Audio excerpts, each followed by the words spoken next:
Radhe Radhe friends, हरे कृष्णा, श्री हरिदास। कैसे आप सभी लोग कमेंट बॉक्स में अवश्य बताइएगा। वैशाख मास की पूर्णिमा तिथि की कथा कुछ इस प्रकार है। एक बार द्वापर युग के समय माता यशोदा भगवान श्री कृष्ण से पूछती हैं कि आप संसार के पालन करता है, मुझे ऐसा कोई उपाय बताइए जिससे मृत्यु लोक में किसी भी स्त्री को विधवा होने का भय ना हो और निसंतानता का होने का दुख ना रहे।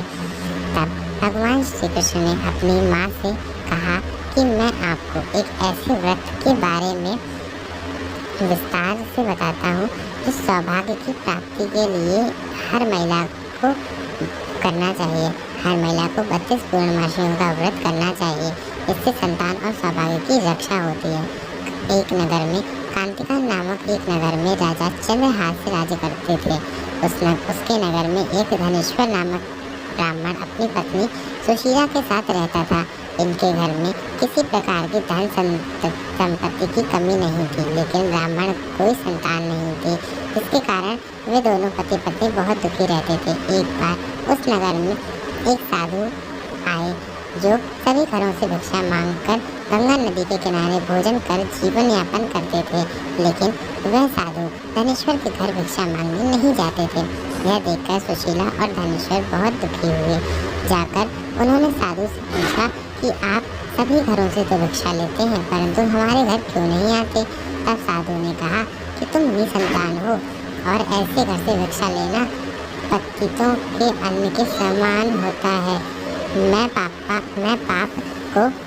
पाप का भागीदार नहीं बनना चाहता हूँ, इसलिए तुम्हारे घर से भिक्षा नहीं लेता हूँ। यह सुन धनेश्वर बहुत दुखी हो जाता है और वह साधु से पूछता है कि आप हमें कोई ऐसा उपाय बताएं जिससे मुझे भी संतान सुख की प्राप्ति हो। तब साधु ने उस दंपति को 16 दिन तक माँ चंडी का पूजन की सलाह दी, जिसके बाद धनेश्वर और उसकी पत्नी ने ऐसा ही किया। दंपति के आराधना से प्रसन्न होकर माँ काली प्रकट हुई और सुशीला को गर्भवती होने का वरदान दिया और कहा कि प्रत्येक पूर्णिमा को दीपक जलाएं।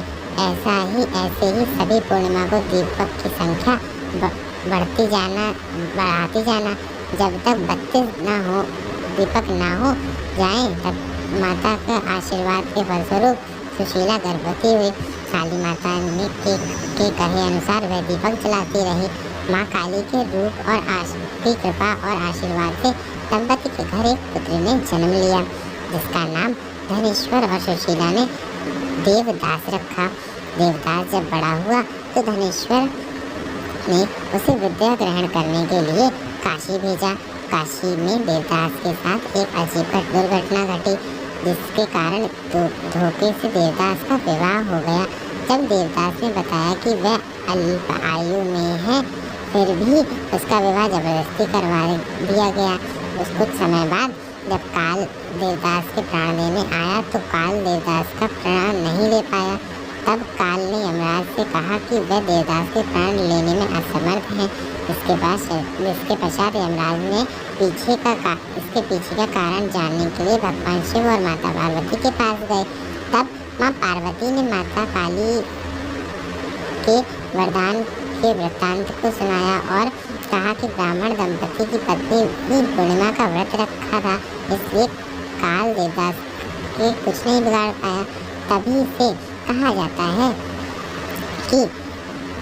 कहा जाता है कि पूर्णिमा के दिन व्रत करने से काल से मुक्ति मिलती है और भगवान सभी मनोकामनाएं भी पूरी करते हैं। वैशाख पूर्णिमा की यह कहानी आपको कैसी लगे कमेंट बॉक्स में ज़रूर बताइएगा। अगर आपको यह कहानी पसंद आई हो या व्रत कथा अच्छी लगी हो तो कमेंट बॉक्स में जय श्री कृष्ण ज़रूर लिखिएगा। और अगर कोई क्वेरी है, आपके कोई भी क्वेश्चन आप पूछना चाहते हैं तो वो भी आप कमेंट बॉक्स में पूछ सकते हैं। और आगे आने वाले वीडियोज़ के लिए चैनल के साथ जुड़े रहिएगा। सब्सक्राइब नहीं किया तो कर लीजिए।